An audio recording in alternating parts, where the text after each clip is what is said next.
En esta ocasión analizaremos la política exterior del gobierno de Carlos Salinas de Gortari entre 1988 y 1994.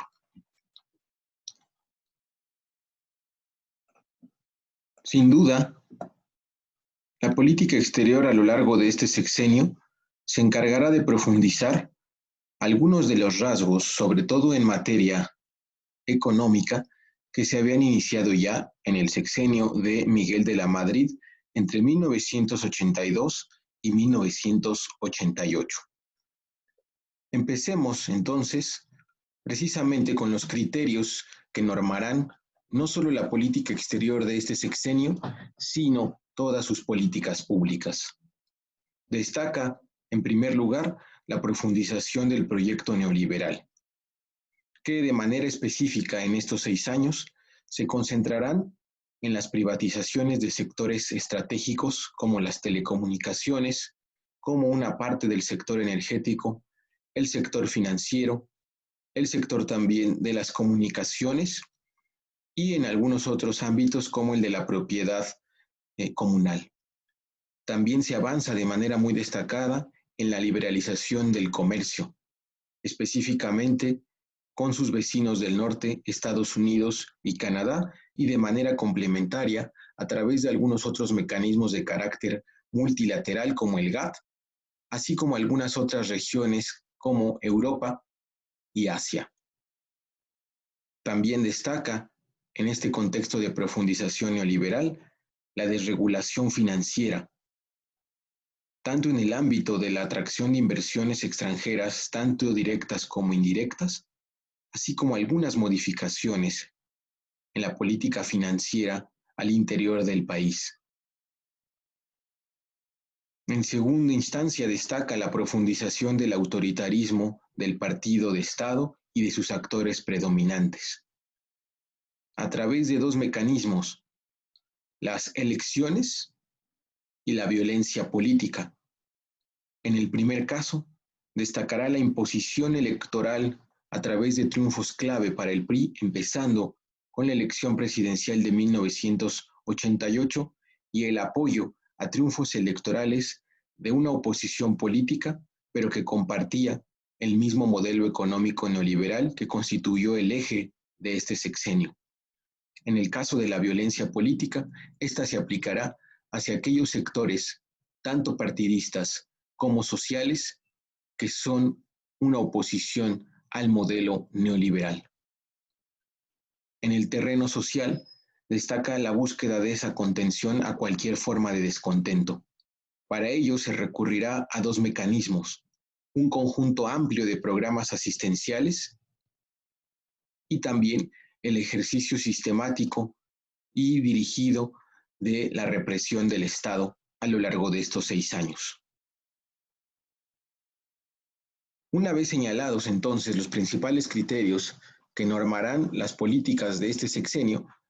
es momento de señalar algunos de los principales factores internos, comenzando por los económicos. La herencia económica del sexenio de Miguel de la Madrid se dejará sentir incluso antes de la toma de posesión del nuevo presidente emanado de las filas del PRI. Destaca, en primer lugar, que el Producto Interno Bruto en los 6 años anteriores tuvo un crecimiento promedio de 0%. Es de resaltar también un 60% de caída en las exportaciones del país, lo cual también limitó la posibilidad de acceder a divisas indispensables, entre otras cosas, para el pago de la deuda externa que se fue acumulando a lo largo del sexenio anterior, representando ya a inicios del sexenio de Salinas un 75% del Producto Interno Bruto. También el sexenio anterior se había caracterizado en materia económica por un aumento sistemático de la inflación que en promedio creció 100% al año, provocando no solo graves repercusiones en el terreno económico, sino también importantes efectos en el terreno social. Complementan estos factores económicos la pérdida del poder adquisitivo real del salario de la clase trabajadora, que entre 1982 y 1988 se tradujo en una caída del 60%. Finalmente, también el gasto público se vio severamente afectado, dependiendo de cada uno de los sectores analizados, entre un 20 y un 40%, lo cual marcó la pauta que se seguirá a lo largo de este sexenio en cuanto a el retiro o la pérdida de la participación del Estado en la vida económica y social del país, acorde a la aplicación de un modelo económico ortodoxo. Entre los principales factores sociales y políticos internos que se aprecian en este sexenio, es importante comenzar con lo ocurrido en el año de 1988. Ese año se produjo una crisis política derivada principalmente de la elección presidencial de ese año, que estuvo marcada por la ilegitimidad, la caída del sistema y las acusaciones y evidencias de fraude que se fueron acumulando a lo largo del proceso electoral. Esas acusaciones de fraude derivaron en que el presidente electo llegara al poder con una pérdida total de legitimidad y con una crisis de credibilidad que se trataría de resarcir en los ámbitos políticos y sociales de su administración. Destaca entonces, en primer lugar, la realización y propuesta de una reforma del Estado entre 1988 y 1994. El objetivo, como ya comentamos, era superar la ilegitimidad inicial del presidente Salinas de Gortari. Hablamos también, de manera específica, de acciones tales como la creación de la Comisión Nacional de Derechos Humanos en 1990 y que buscaba mostrar, tanto a nivel internacional como en el plano nacional, que este nuevo gobierno respetaría esas garantías y derechos humanos. Un segundo ejemplo de ese conjunto de reformas del Estado estará constituido por las leyes y autoridades electorales que se crean todas ellas en 1990, empezando por el Instituto Federal Electoral y completando esto con el Código Federal de Instituciones y Procedimientos Electorales, así como el Tribunal Federal Electoral. Estas dos instituciones y ese nuevo Código Electoral tratarían precisamente de dar cabida y respuesta a las múltiples críticas que se derivaron del proceso electoral de 1988 a fin de dotar de cierta credibilidad a las autoridades y procesos electorales a partir de 1991. Completan estas reformas del Estado las modificaciones en la relación Iglesia-Estado que se dieron a lo largo del sexenio salinista. Entre otras modificaciones encontramos el reconocimiento de la personalidad jurídica de las iglesias en 1992, el reconocimiento como ciudadanos de pleno derecho a los ministros de culto y, de manera muy importante y ya involucrando a la política exterior de este gobierno, el restablecimiento de relaciones con el Vaticano en 1992.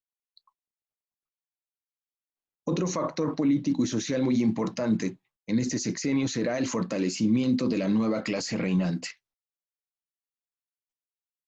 Este grupo tecnocrático neoliberal, que ya se encontraba en puestos clave de la administración pública desde el sexenio de Miguel de la Madrid, sin duda se ve favorecido en el sexenio de Carlos Salinas de Gortari.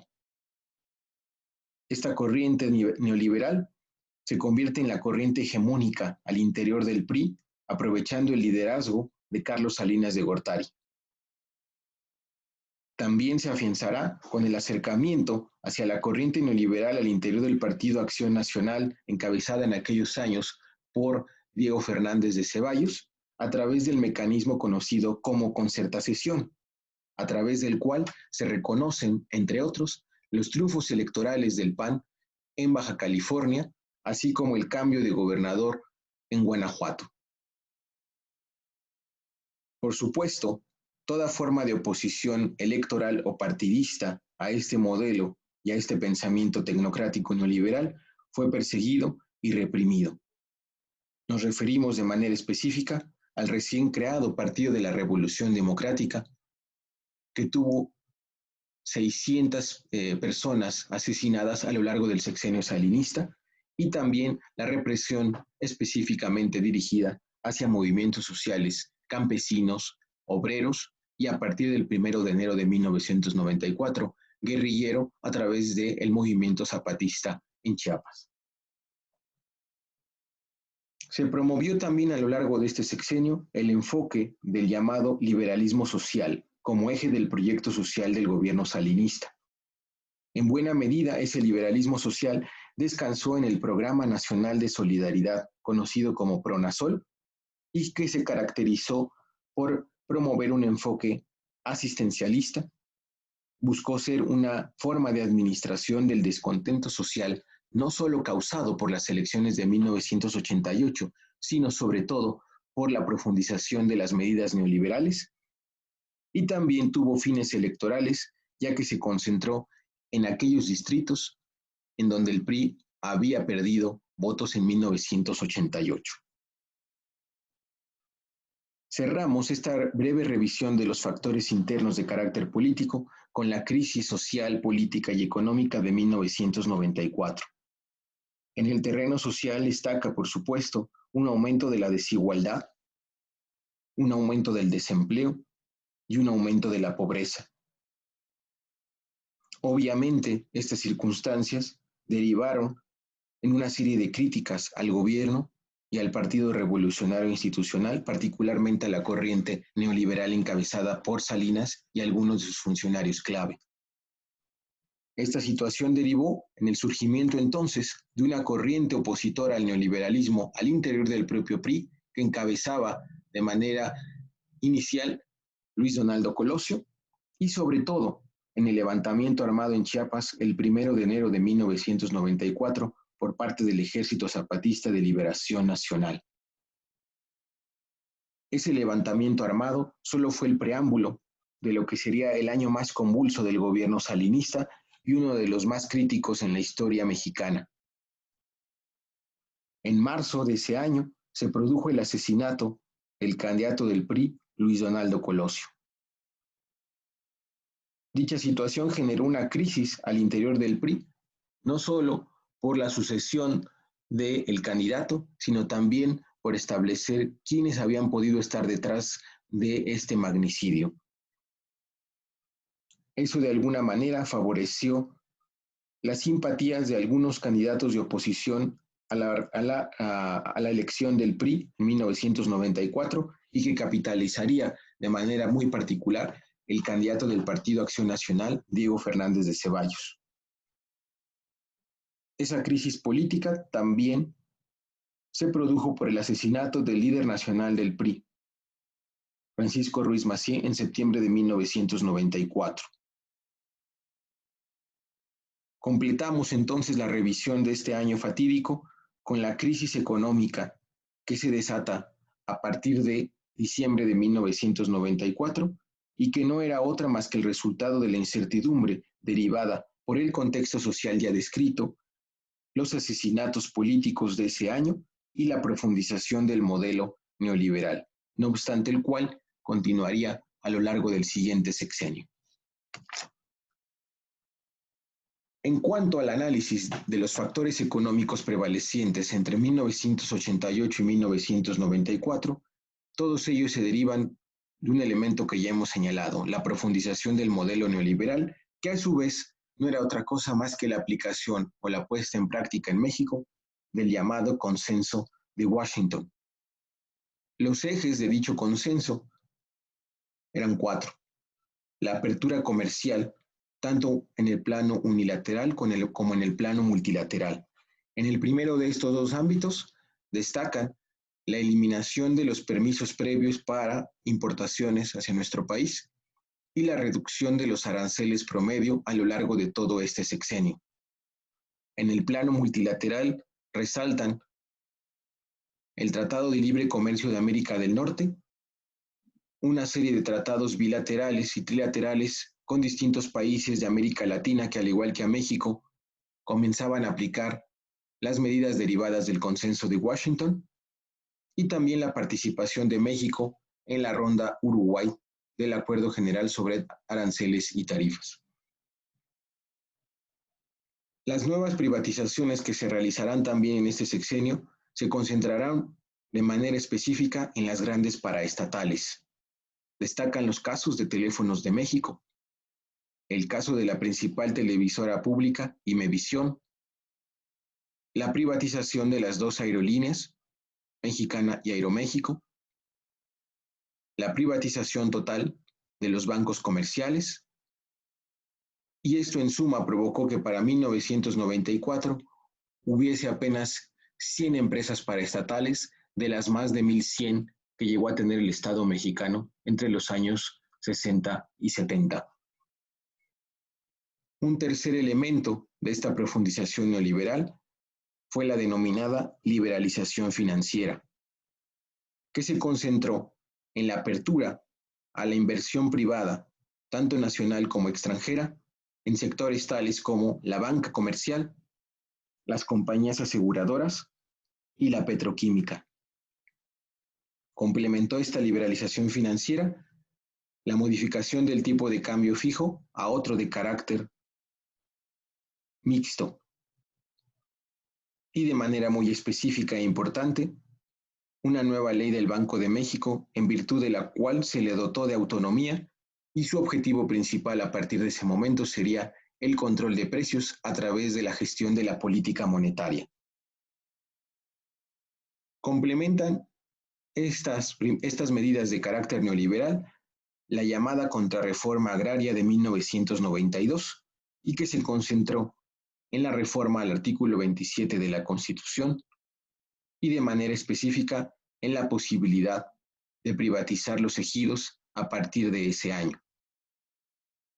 Dicha situación también fue complementada con una serie de garantías legales a nivel constitucional para la propiedad nacional, tanto en el plano de los mexicanos como de los extranjeros que empezarían a invertir a partir de ese año. En cuanto al análisis de los principales factores externos, destaca por supuesto en primer lugar el final de la Guerra Fría entre 1989 con el derrumbe del muro de Berlín, con la salida de los gobiernos comunistas en diversos países de Europa del Este, como Hungría, como la entonces Checoslovaquia, entre otros. Se complementaría en 1991 con la desintegración de la Unión de Repúblicas Soviéticas Socialistas. El término de la Guerra Fría tuvo distintos efectos, destacando, en primer lugar, el surgimiento del denominado Nuevo Orden Mundial, de acuerdo con la narrativa impulsada desde aquel momento por el entonces presidente de los Estados Unidos, George Bush. Ese nuevo orden mundial se caracterizaría de manera muy importante por el establecimiento de un orden unipolar, destacando sobre todo en el ámbito político, militar, estratégico. Dicho orden unipolar estaría dispuesto a compartir algunos rubros en materia económica y comercial con polos de poder emergentes que en aquellos años buscaban acompasarse a los nuevos dictados geopolíticos de los Estados Unidos. Algunos efectos particulares de ese nuevo orden mundial unipolar sería, en primer lugar, la Guerra del Golfo, encabezada por el gobierno de Bush en contra de Irak, acusándolo de haber abusado de su política hacia Kuwait, lo cual terminaría derribándose en el contexto de la llamada Operación Tormenta del Desierto y que en 6 semanas permitió presenciar a través de las cámaras de televisión de los Estados Unidos del enorme poder militar con el que contaba, ahora en este contexto de transición de la Guerra Fría al denominado Nuevo Orden Mundial. En el terreno económico, el nuevo orden mundial se traducía en la profundización del modelo neoliberal y el llamado Consenso de Washington que ya hemos referido. Precisamente, ese auge del Consenso de Washington tendría particular relevancia para el contexto de América Latina y el Caribe. El término Consenso de Washington fue acuñado por John Williamson a inicios de los años 90 y representaba una síntesis de un conjunto de reformas económicas promovidas por el gobierno de los Estados Unidos, los organismos financieros internacionales como el Banco Mundial y el Fondo Monetario Internacional, y de manera muy particular, las principales corporaciones que detentaban el control de la mayoría del capital transnacional de aquellos años. Ese consenso de Washington se tradujo en un conjunto de reformas fiscales, en la reducción sostenida del gasto público, la liberalización financiera a favor de las inversiones extranjeras, la modificación en los tipos de cambio fijo y su gradual pero irreversible transformación a tipos de cambio libre. Una apertura comercial tanto unilateral como multilateral, la eliminación de barreras a la inversión extranjera, la privatización de empresas públicas, la desregulación económica, la privatización de la propiedad agrícola y finalmente la promoción de un conjunto de políticas sociales de corte liberal. Otro factor importante en aquellos años fue el surgimiento de un conjunto de nuevos temas en la agenda internacional, destacando por su importancia para México el regionalismo comercial, cuyos principales ejemplos en aquellos años fue la transformación de la Comunidad Europea a Unión Europea a través del Tratado de Maastricht, en vigor a partir de 1993, la integración en la región de Asia-Pacífico a través del Foro de Cooperación Económica Asia-Pacífico, APEC por sus siglas en inglés, a partir de 1989, la conformación del llamado Mercado Común del Sur en Sudamérica, y por supuesto, para Norteamérica, y muy importante para México, el Tratado de Libre Comercio de América del Norte a partir de 1994. Destacan también como un tema de la nueva agenda el combate al narcotráfico, que sustituiría desde la perspectiva geopolítica estadounidense al comunismo, y que tendría como primer episodio la invasión de los Estados Unidos a través de más de 25,000 Marines a Panamá a fin de capturar al entonces presidente de ese país centroamericano, el general Noriega, acusándolo de cargos de narcotráfico a fin de juzgarlo en territorio estadounidense. Por supuesto, el narcotráfico llegaría para quedarse en la agenda internacional, pero sobre todo en la agenda de las relaciones entre Estados Unidos, América Latina, el Caribe y en la relación bilateral Estados Unidos-México. Complementan los nuevos temas de la agenda mundial, los derechos humanos y la denominada transición democrática, que también tendrá particular relevancia en América Latina, los conflictos internos que toman el lugar que anteriormente había tenido el conflicto internacional de la Guerra Fría, particularmente en la región de los Balcanes y algunos países africanos, y complementa esta nueva agenda internacional de los años 90 el tema del medio ambiente a partir de la celebración de la cumbre de Río, que alzó la voz sobre el deterioro ambiental sostenido que se venía observando al menos desde 20 años antes. Un cuarto factor internacional serán los cambios políticos que se produjeron en los Estados Unidos entre 1988 y 1994. Del 88 al 92 gobernó George Bush por parte del Partido Republicano. No obstante, a partir de 1992 y hasta el año 2000, Estados Unidos estaría gobernado por el Partido Demócrata a través de la figura del presidente Bill Clinton. En medio del cambio de gobierno de Bush a Clinton que se produjo en 1992, es importante señalar el caso del Tratado de Libre Comercio de América del Norte, ya que todavía durante el gobierno de Bush se produjeron el inicio y el término de las negociaciones, pero correspondió al gobierno de Clinton la importante etapa de la ratificación de dicho tratado por parte de un Congreso dominado por la mayoría demócrata. Obviamente este cambio político electoral en los Estados Unidos provocó nuevas condiciones para la ratificación de este acuerdo que se convirtió en el eje de la política exterior de Carlos Salinas de Gortari y que derivaría en un conjunto de acuerdos paralelos en materia de medio ambiente y derechos laborales que eran parte de las exigencias de los grupos de presión cercanos al Partido Demócrata y al presidente Bill Clinton. Cerramos este análisis de los principales factores externos de aquellos años con los referidos a América Latina y el Caribe, particularmente deteniéndonos en los procesos de paz que se produjeron sobre todo en países centroamericanos como Nicaragua, en donde los sandinistas perdieron el poder con las elecciones de 1990, y los acuerdos de paz en El Salvador en 1992, en los que destacó la participación de México como mediador. Hablamos también en aquellos años de un conjunto de procesos de transición a la democracia que tienen lugar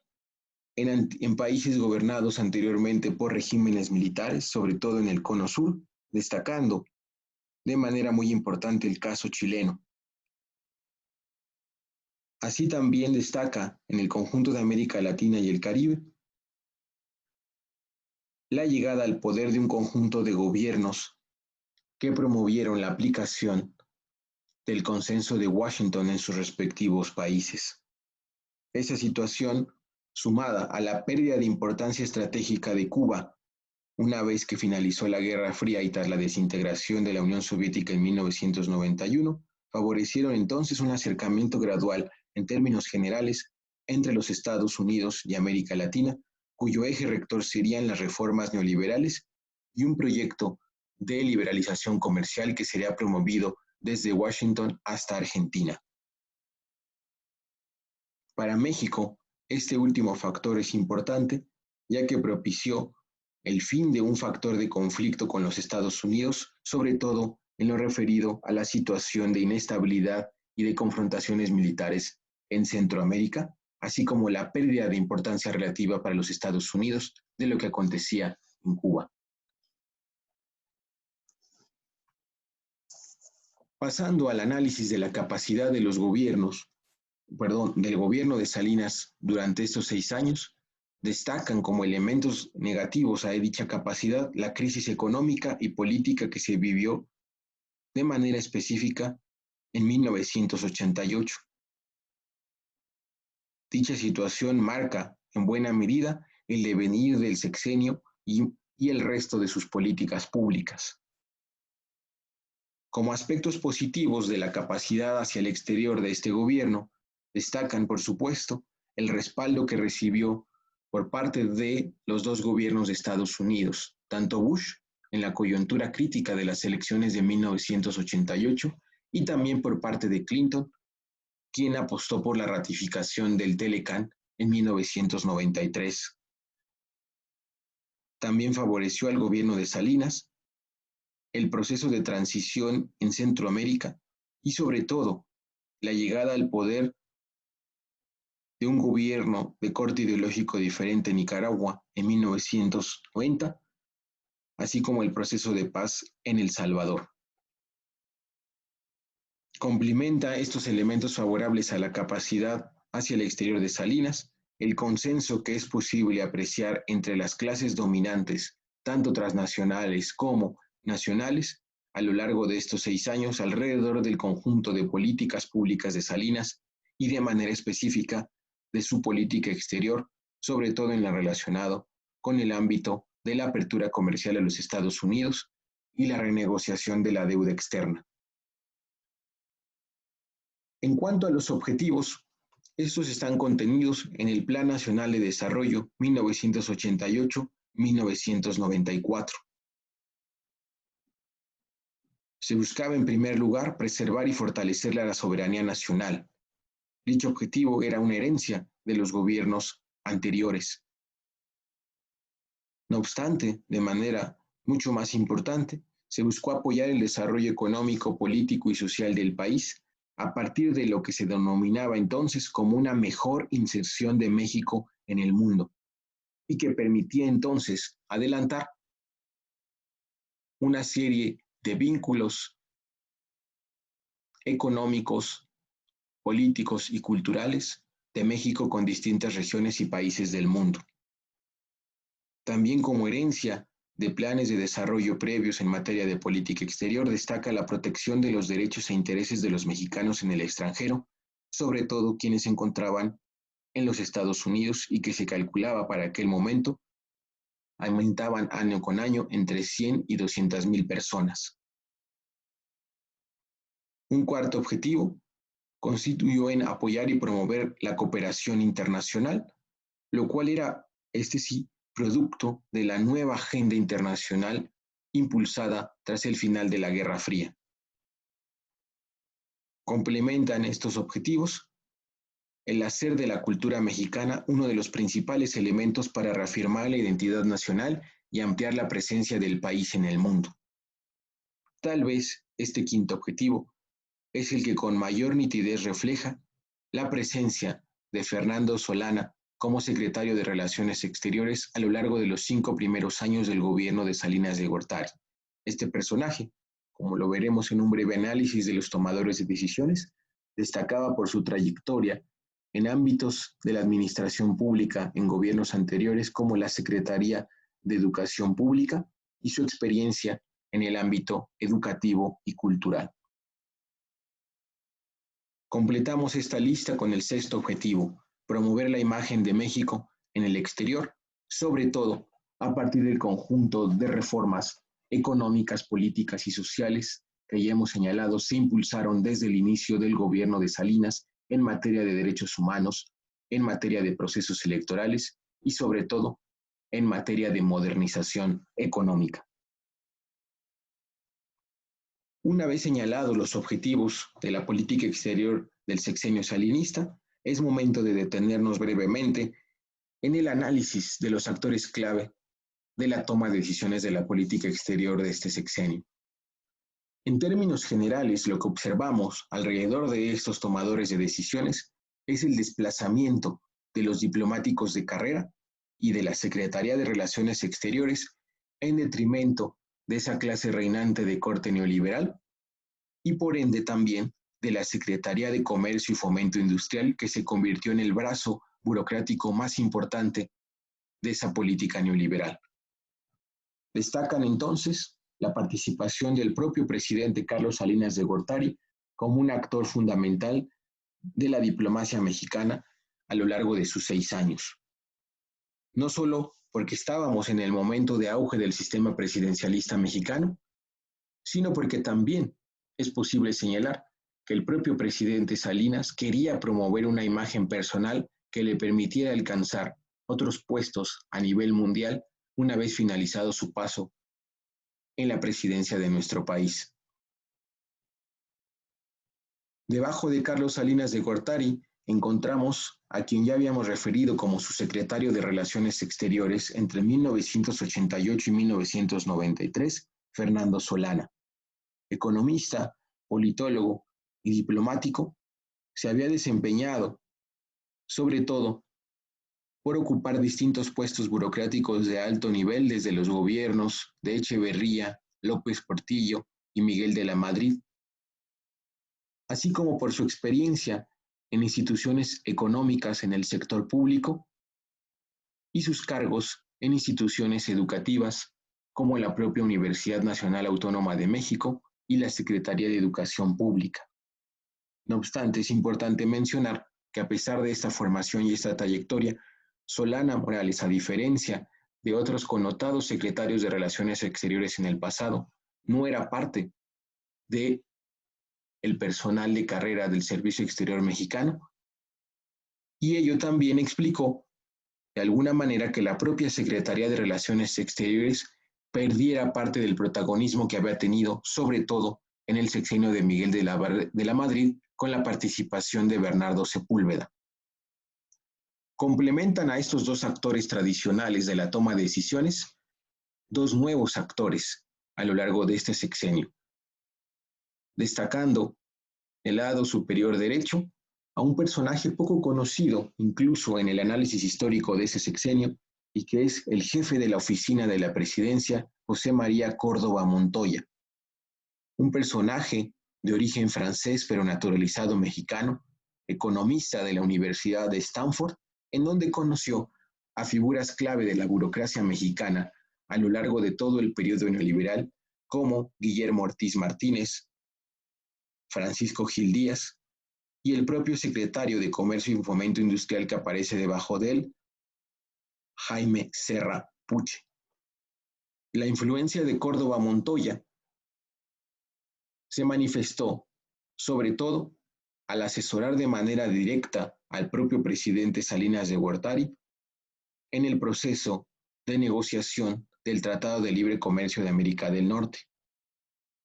Justamente en esa misma tarea destaca el papel entonces del secretario de Comercio y Fomento Industrial que aparece en la parte inferior derecha, Jaime Serra Puche, politólogo y economista de la UNAM y de la Universidad de Yale. Tuvo gran influencia e importancia a lo largo de este sexenio, ya que fue el negociador principal de la delegación mexicana en el contexto del Tratado de Libre Comercio de América del Norte y quien sin duda también se encargó de una parte esencial de las negociaciones de la deuda externa a lo largo de este sexenio. Pasando ya a la siguiente fase, la ejecución de la política exterior de 1988 a 1994, tenemos que comenzar, por supuesto, con las acciones frente a los Estados Unidos que se constituyeron en el ámbito principal, estratégico, de la política exterior de estos 6 años. Y destaca como la gran acción de este sexenio el Tratado de Libre Comercio de América del Norte. Hemos dividido el análisis de este importante acontecimiento, no solo del sexenio salinista, sino de toda la historia de las relaciones exteriores entre México y los Estados Unidos, en 5 ámbitos: su contexto, los objetivos, las fases, sus disposiciones e implicaciones más importantes, así como los efectos y críticas que surgieron alrededor de este hecho de las relaciones bilaterales. En el caso del contexto, es importante mencionar que el inicio de las negociaciones y acercamientos entre Estados Unidos y México estuvo marcado por la crisis, tanto en el plano interno y en los ámbitos económico y político, sobre todo como herencia del sexenio de la Madrid y por las elecciones presidenciales de 1988, y en el plano externo por el término de la Guerra Fría, la recuperación económica de Europa y de Japón, y sobre todo también ese contexto previo al inicio de las negociaciones del Telecán estuvo marcado por la asimetría entre la economía de México y la de los Estados Unidos, y que sin duda sería uno de los elementos más importantes para que los detractores de este tratado señalaran un conjunto de argumentos a fin de impedir o al menos retrasar las negociaciones y entrada en vigor de este acuerdo comercial. En cuanto a los objetivos, podemos señalar que tanto para Estados Unidos como para México tenían un carácter geoeconómico y también político. Para los Estados Unidos era muy importante incorporar a México y a Canadá como espacios adicionales para sus intereses económicos y estratégicos de cara a una creciente competencia con Europa y con Asia. Por su parte, para México, este tratado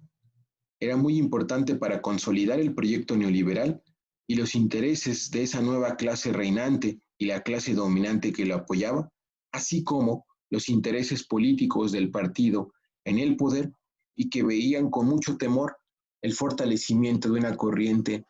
de izquierda y que había manifestado su importancia en la elección presidencial de 1988 alrededor de la figura de Cuauhtémoc Cárdenas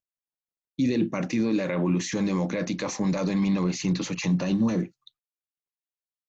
En cuanto a las fases, es posible distinguir entonces 3 fases. El inicio que transcurrió entre 1989 y 1990, favorecido por distintos acontecimientos internos, mundiales y regionales. En el caso de los hechos internos, sin duda, el más importante fue el triunfo a través de unas elecciones sumamente disputadas y en medio de acusaciones de fraude de la corriente encabezada por Carlos Salinas de Gortari. En el plano internacional hablamos, por supuesto, del contexto derivado del término de la Guerra Fría, y en el plano regional hablamos del acercamiento comercial que habían tenido ya Estados Unidos y Canadá a través de un acuerdo comercial en vigor desde 1988. La fase de negociación, que es la segunda, transcurrió entre 1990 y 1992. Se concentró en 6 áreas: el acceso a los mercados, las reglas comerciales, el comercio de servicios, las inversiones, los derechos de propiedad intelectual y la solución de controversias. Destaca entonces que en esa fase de negociación no se incluyó el tema migratorio por la oposición de los Estados Unidos. A lo largo de estos 2 años de negociaciones, destaca la presencia fundamentalmente de actores gubernamentales y empresariales, siendo, sobre todo en el caso de México, relegados actores de carácter social como los sindicatos independientes, las universidades que criticaban el modelo neoliberal y, por supuesto, algunas organizaciones de la sociedad civil. En el caso de los Estados Unidos, sí hubo una participación más activa de sindicatos y también de organizaciones ambientalistas, quienes veían con peligro que, dadas las condiciones que prevalecían en esos dos temas en nuestro país, se perdieran muchos empleos en los Estados Unidos y se favoreciera un deterioro ambiental, sobre todo en la región entre los Estados Unidos y México. Destaca también en esta fase de la negociación el hecho de que el Congreso de los Estados Unidos aceptó que la negociación transcurriera por la vía del fast track, es decir, que todo lo que fuese negociando el gobierno, es decir, el ejecutivo encabezado por Bush en ese momento, solo podía ser aceptado o rechazado en bloque por el Congreso estadounidense, pero no podía hacer alguna modificación a lo ya negociado por el Ejecutivo. De manera muy importante y en la parte final de esas negociaciones se produjo el triunfo del candidato demócrata Bill Clinton, quien sobre todo tenía una gran influencia en el tema de la ratificación. La ratificación, por lo tanto, se fue postergando para 1993. Debido a que históricamente el Partido Demócrata tenía una fuerte influencia de los movimientos ambientalistas y de los sindicatos, presionó al gobierno de Salinas para que, a cambio de que él lograra la ratificación del tratado en el Congreso de los Estados Unidos, se negociaran y firmaran 2 acuerdos paralelos en materia de medio ambiente y en materia de derechos laborales. Dicha situación destrabó en buena medida la oposición al interior del Partido Demócrata y que, junto con el cabildeo sin precedentes que realizó el gobierno de Salinas frente a distintos actores de los Estados Unidos, llevaron a que en 1993 fuese ratificado el Tratado de Libre Comercio de América del Norte en los Estados Unidos con tan solo una diferencia de 14 votos, lo cual nos permite apreciar la gran oposición que existía en ciertos sectores partidistas de los Estados Unidos frente a este tratado. En cuanto a las disposiciones e implicaciones más importantes del Telecan, destaca en primer lugar que se negoció y comenzó a aplicarse desde el 1 de enero del 94 una desgravación arancelaria en plazos que iban desde los 1 hasta los 15 años. También se negoció un conjunto de reglas de origen para sectores estratégicos del comercio regional que iban entre el 50 y el 62.5% como contenido regional y que buscaba sobre todo proteger a las empresas de Norteamérica de la competencia de empresas europeas y asiáticas que, como ya mencionamos, venían creciendo y ejerciendo cada vez más presión para el capital estadounidense tras el final de la Guerra Fría. También se incorporaron a los distintos capítulos del Tratado de Libre Comercio a sectores clave como el automotriz, el textil, muy importante para México el agrícola, el comercio de servicios y propiedad intelectual, estos últimos también que se estaban negociando de manera paralela en la denominada Ronda Uruguay del GATT, y finalmente el tema de las inversiones y la solución de controversias. El contenido de los artículos más importantes de este tratado, así como el tono de las negociaciones, favoreció a las asimetrías existentes ya entre Estados Unidos y México. Favoreció también la concentración comercial en la región de Norteamérica y para México sobre todo la concentración en su comercio exterior con los Estados Unidos. También resultó benéfico para los grandes capitales transnacionales, mayoritariamente de origen estadounidense, en segundo lugar canadiense y de manera muy minoritaria de origen mexicano. También facilitó las compras y fusiones de empresas, sobre todo en los sectores del comercio al menudeo, el sector servicios y sector de telecomunicaciones. Y finalmente también favoreció la dependencia alimentaria de nuestro país al haber abierto el comercio de productos agrícolas. En cuanto a los efectos más importantes para México, destacan la integración a largo plazo a la economía de los Estados Unidos. Hasta la fecha, este tratado, que entró en vigor en 1994, no ha podido ser modificado en cuestiones esenciales por la voluntad o presión de México y o Canadá, y solo fue posible hacerlo en 2017, pero por iniciativa del gobierno estadounidense. Sin duda también propició un aumento de la dependencia, no solo económica, que ya existía entre México y los Estados Unidos, sino ahora una dependencia de carácter estructural que se iría ampliando con el paso de los sexenios y los años y abarcaría esferas como la seguridad regional, como la inteligencia, como la administración de la justicia y por supuesto también una dependencia de carácter política institucional.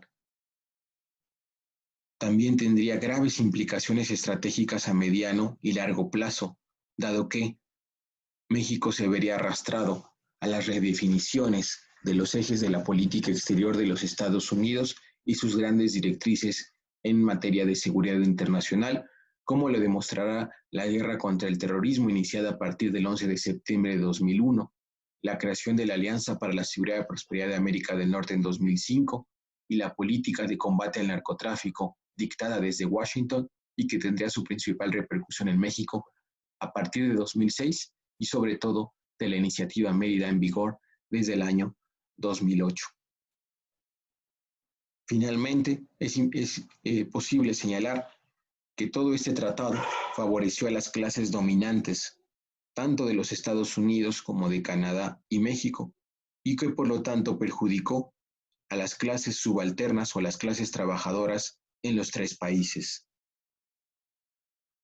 A manera de cierre sobre el análisis de esta acción fundamental en la historia reciente de las relaciones México-Estados Unidos, es importante citar al entonces vicepresidente de los Estados Unidos, Al Gore, quien, tras la ratificación en el Congreso de su país de este tratado, señaló que era un hecho que estaba a la altura histórica de lo que había sido en 1803 la compra de la Luisiana. También, desde la perspectiva de uno de los principales analistas de la relación México-Estados Unidos, el profesor John Sachs Fernández, el Tratado de Libre Comercio fue el hecho más importante en la relación bilateral desde el Tratado Guadalupe Hidalgo de 1848. Pasando al análisis de otras acciones que tuvieron lugar en el ámbito de la relación bilateral, destacan dos temas tradicionales, el tema migratorio y el tema del narcotráfico. En el primer caso, a lo largo de estos 6 años, hubo distintas iniciativas antiinmigrantes emergidas desde gobiernos estatales, sobre todo de estados fronterizos con México en los Estados Unidos, destacando sobre todo la iniciativa 187 en los Estados Unidos, que buscaba criminalizar a la migración indocumentada procedente de México. En este caso, a diferencia de gobiernos anteriores, el gobierno de Salinas solo emitió algunas notas diplomáticas de preocupación en torno al contenido antimigrante de estas nuevas leyes, pero en general observamos que hubo una debilidad derivada sobre todo de la forma en que el Telecan incidió en todo el tono y en todo el contenido de la relación bilateral y por lo tanto el gobierno de Salinas no quiso que los temas migratorios entorpecieran de alguna u otra manera el proceso de negociación y sobre todo de ratificación del Telecan con los Estados Unidos. En el mismo sentido, el tema del narcotráfico, si bien tuvo episodios importantes como fue la continuación de la denominada certificación por parte del Congreso estadounidense y, de manera específica, el caso de un médico de origen mexicano apellidado Álvarez Machain, quien fue capturado y trasladado desde territorio mexicano a los Estados Unidos en el marco de una operación transnacional en 1990 y frente a la cual el gobierno mexicano solo mantuvo una postura formal, pero en ningún sentido elevó el tono de sus protestas frente a lo que era claramente una acción intervencionista y extraterritorial de las autoridades judiciales y policíacas de los Estados Unidos. Por lo tanto, es posible afirmar que el tema del narcotráfico también se subordinó al tema de la relación de libre comercio y por lo tanto no tuvo mayor importancia por parte del gobierno mexicano.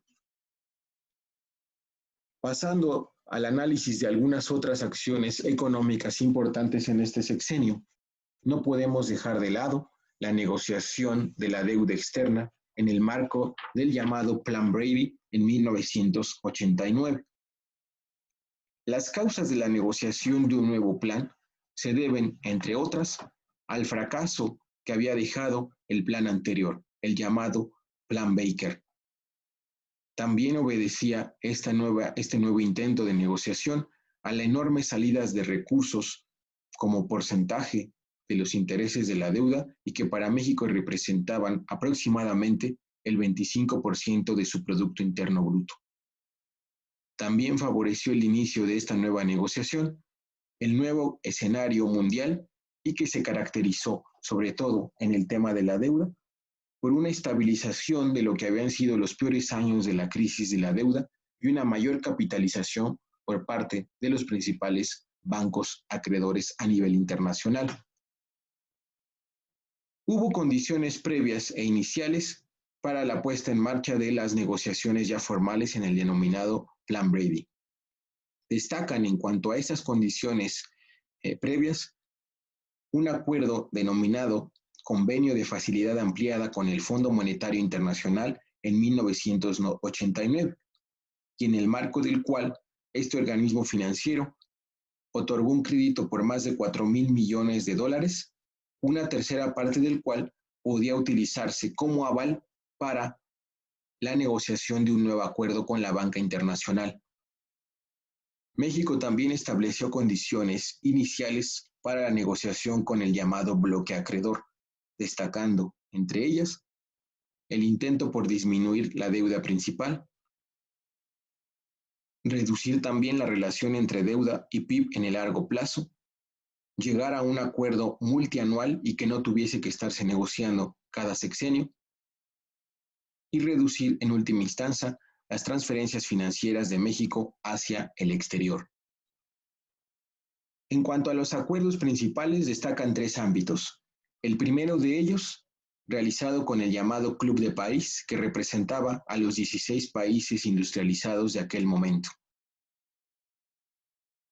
El acuerdo con el Club de París se concentró en dos acciones: la recalendarización de una cuarta parte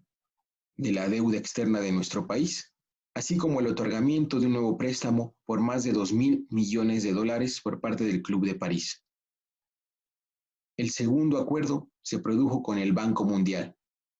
Esta institución financiera internacional otorgó un nuevo préstamo a nuestro país por casi 4,000 millones de dólares que permitirían también sanear las finanzas de nuestro país y servir como una base para el pago del acuerdo principal que se daría, por lo tanto, en tercer lugar, con el Comité Asesor de Acreedores. Este acuerdo, que como ya mencionamos fue el más importante, a su vez se concentró en 3 puntos.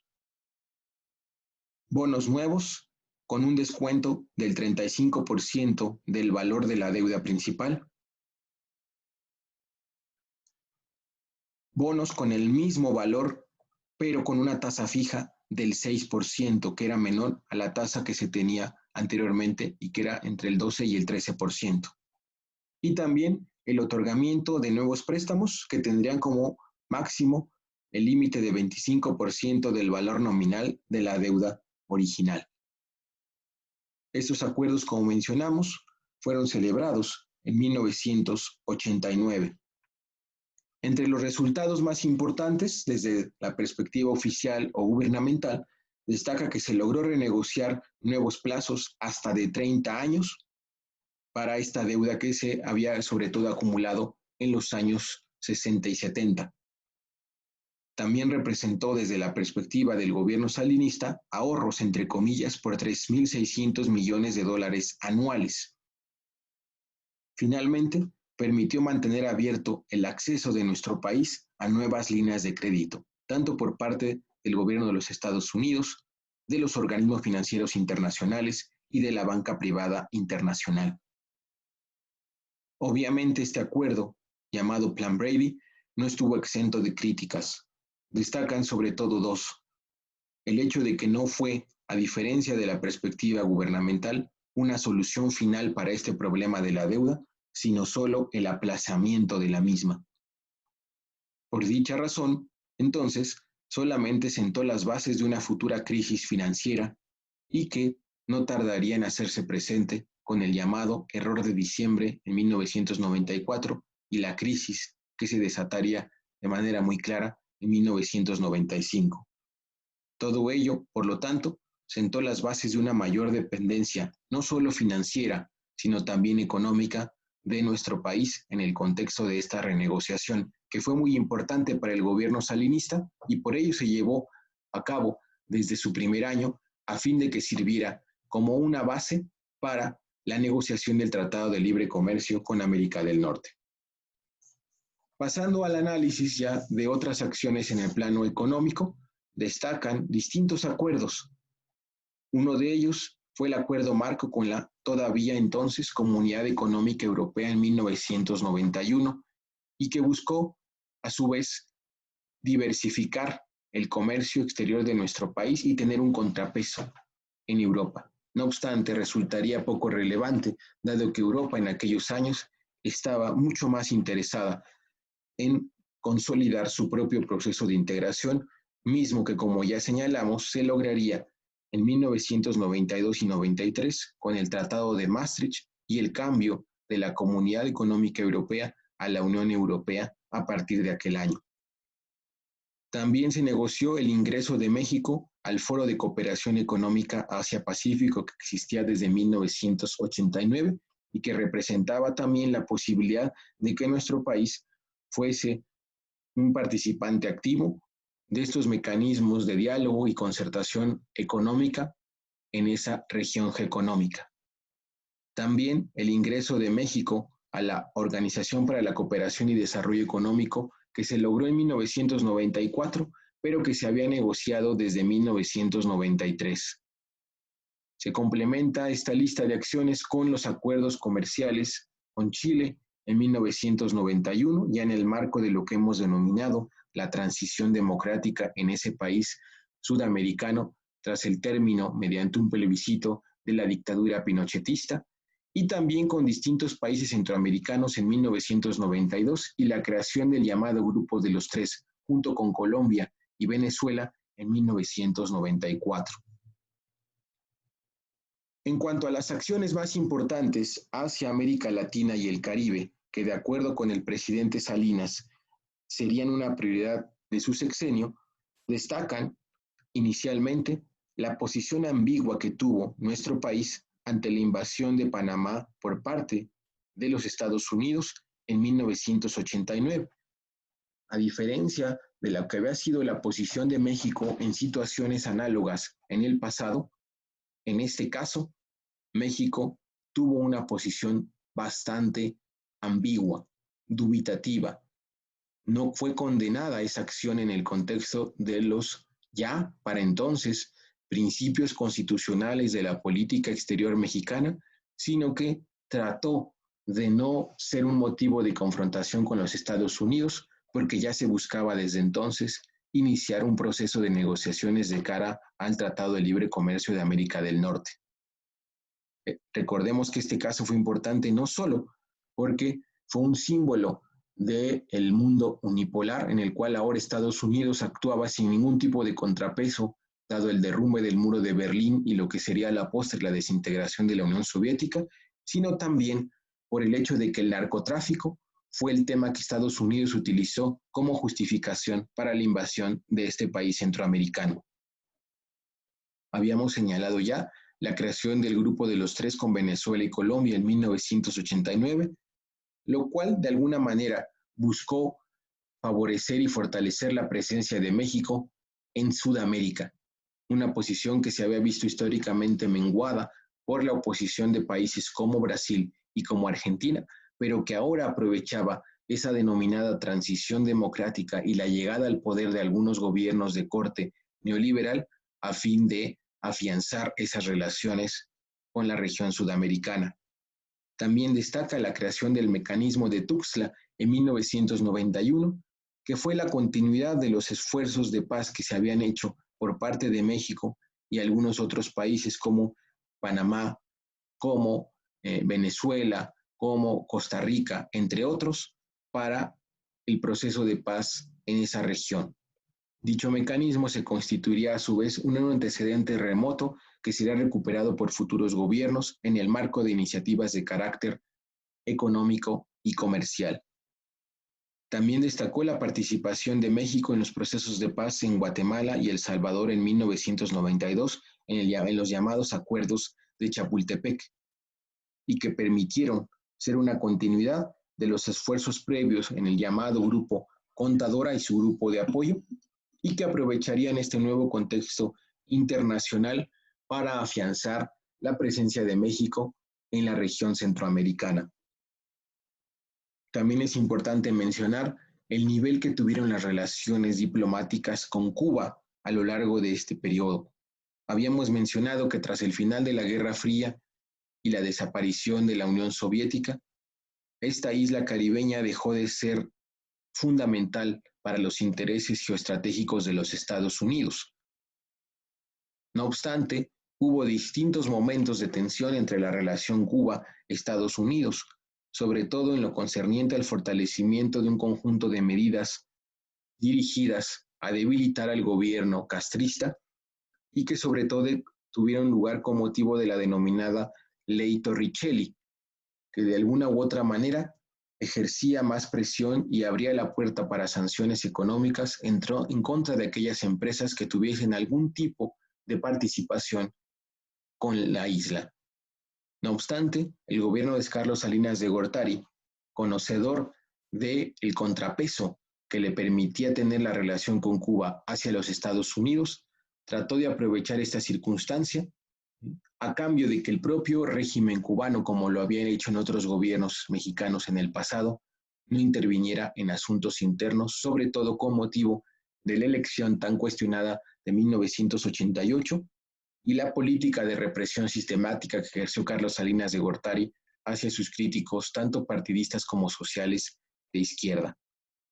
Dicha situación, por lo tanto, le permitió a Salinas jugar un papel de mediador en las relaciones entre Cuba y los Estados Unidos y que sobre todo se evidenciarían con la crisis de balseros que se tuvo a partir de 1991 y sobre todo 1992 entre el régimen cubano y ya entonces el gobierno de Bill Clinton. La participación de México en la resolución de dicha crisis sería muy importante y sería en buena medida un remanente o una herencia de la consideración estratégica que para todavía estos gobiernos priistas tenía la relación entre Cuba y su relación con los Estados Unidos. En cuanto a las acciones en el ámbito multilateral, destacan la participación de México en diversos foros y reuniones de la Organización de las Naciones Unidas, la Conferencia de Río 1992 y el reingreso de México al Consejo Económico y Social en 1990. Se buscaba que estas medidas pudieran darle a México una mayor visibilidad en distintos ámbitos internacionales. También destaca la participación que tuvo el país en el marco de la Ronda Uruguay del GATT, que se celebró precisamente entre 1986 y 1994 y que significó no solo el cambio de nombre del GATT a la OMC, sino sobre todo la incorporación de sectores del comercio muy importantes a nivel mundial, como era el comercio de servicios, como eran los derechos de propiedad intelectual y también el tema de las inversiones, mismos que estaban siendo negociados en el marco del Tratado de Libre Comercio de América del Norte.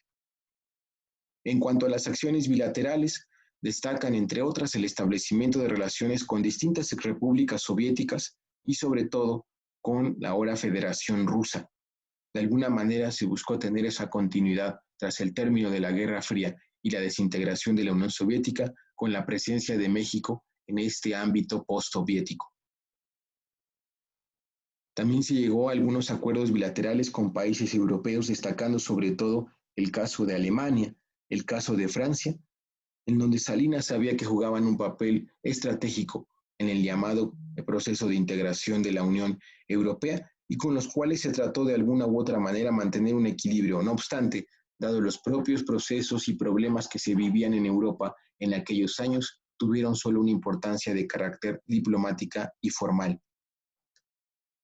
Finalmente, en el ámbito bilateral y en el marco de la denominada reforma del Estado que ya habíamos mencionado cuando analizamos los factores internos, destaca el establecimiento de relaciones diplomáticas con el Vaticano a partir de 1992, una circunstancia y una acción que no estaría exenta de críticas, puesto que para muchos detractores del gobierno salinista significaba poner fin al denominado Estado laico y pasar por alto la participación que había tenido el Vaticano en particular y la Iglesia Católica de manera general en distintos conflictos y problemáticas vividas en nuestro país desde el siglo XIX y a lo largo del siglo XX.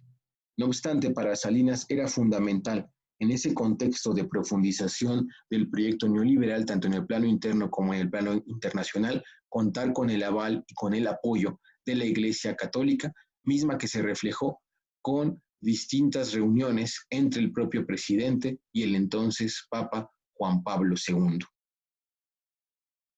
Pasando ya al análisis de las estrategias, algunas de ellas resultan evidentes en diversas acciones de este sexenio. Como ya lo hemos mencionado, se buscó evitar todo tipo de controversias con los gobiernos de los Estados Unidos, sobre todo en materia migratoria y narcotráfico, temas tradicionales de conflictos bilaterales y también en asuntos internacionales como sería la relación con Cuba y los conflictos en Centroamérica y el Caribe. Destaca también de manera muy clara el cabildeo o lobby que de manera muy intensa se desplegó con motivo del proceso de negociación y ratificación del Tratado de Libre Comercio de América del Norte, tanto con actores gubernamentales como lo sería el propio poder legislativo, ¿sí? Gobiernos estatales, pero también frente a actores no gubernamentales clave para la aprobación de este tratado, como serían las centrales obreras, las organizaciones ambientalistas y defensoras de derechos humanos, así como distintos medios de comunicación en ese país. También destaca la campaña mediática que hacia la propia población mexicana planeó y ejecutó el gobierno salinista. Todavía es posible encontrar algunos ejemplos en redes sociales de esa campaña, sobre todo en radio y televisión, que hablaba sobre las bondades que tendría para México este tratado: creación de empleo, nuevas inversiones, ¿sí? Mayor bonanza y en el largo plazo el hecho de que nuestro país se convirtiera ya en un país desarrollado.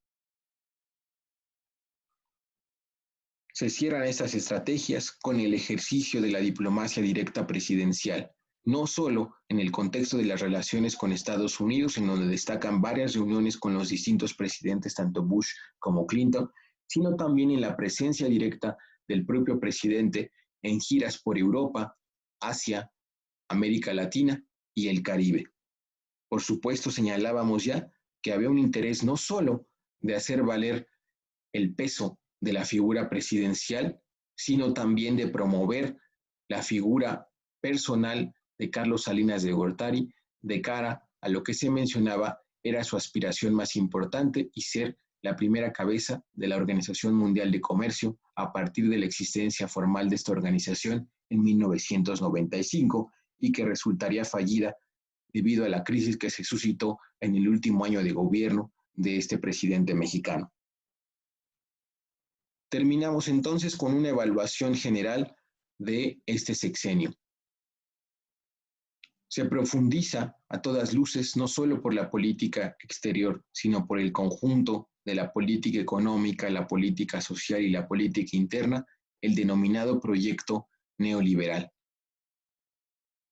En el caso específico de la política exterior, este modelo neoliberal se profundiza a través de los acuerdos comerciales y de manera muy específica el que tuvo lugar con Estados Unidos y Canadá, al punto que hasta la fecha resulta impensable, incluso para gobiernos de una tendencia ideológica distinta a la del salinismo, oponerse o